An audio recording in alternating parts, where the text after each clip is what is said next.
Ay Ricardo ngayon. Zach, ano ba ang ating menu for today? Ang ating pong menu for today ay chicken salpicao. Chicken salpicao? Paano ba yan? Usually po kasi yung ginagamit na salpicao is beef, yung sa original na dish po. Okay. Instead of beef, naging chicken Naging na. chicken po. Opo.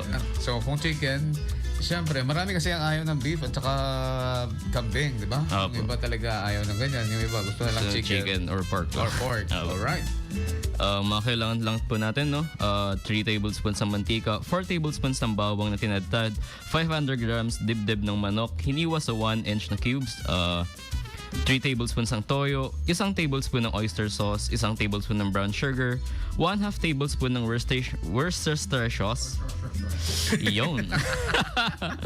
Worcestershire sauce. Worcestershire sauce, yan. 2 tablespoon ng liquid seasoning, tsaka crispy garlic para sa toppings natin. Paraan po ng pagluluto nito, igasa ang bawang, painit ng mantika sa kawali o wok.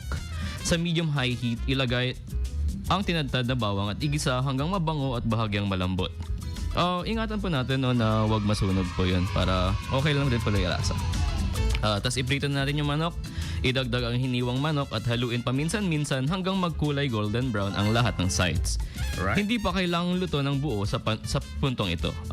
Tapos yun, gawin natin ang sarsa. Ilagay ang toyo, oyster sauce, brown sugar at yung Worcestershire sauce at liquid seasoning. Haluin na itos ang manok hanggang mabalot ng sarsa. Tapos tapusin natin yung pagluluto. Hayaang bahagyang kumulo at mag-reduce ang sarsa hanggang maluto ang manok. Huwag patagalin sa apoy para hindi matuyo yung chicken breast natin. Alright. Tapos yun, ihain na natin, patayin ang apoy, ilipat sa serving plate at budburan ng crispy garlic para sa ating toppings kung gusto nyo lang naman. Tapos yun, ihain na sa kasama ng mainit na kanin at yun, kain na. Okay na to. Tikiman time. Ang sarap naman. Iba kasi ang flavor pag merong Worcestershire sauce. Yan. Dati, Worcestershire. Ang hirap kasi ba yun? Kasi, no? Pero kakaiba yung lasa niyan pag nilagyan mo niyan. Believe me. Oo. Ewan ko ba kung anong condiments yan? Fermented, savory, sweetened condiment from England pala, no?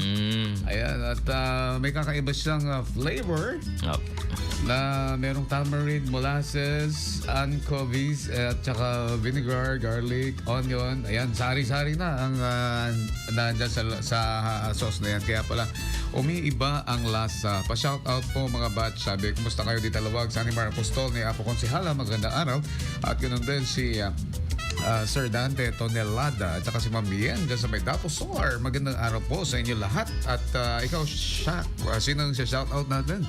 Usually, yung mga sinashout ko pa lang yung gay communication na MMSU, sa thesis advisor ko, Dr. Brian Arialgo, sa friends ko, Eugene, Chris, David, at shoutout po sa lahat ng nanonood ng IFM. Ingat pa tayong palagi. Alright, maraming salamat. At panatilihin pa rin ang istasyon na inyong pinapakinggan palagi. 99.5 IFM, ang idol kong FM.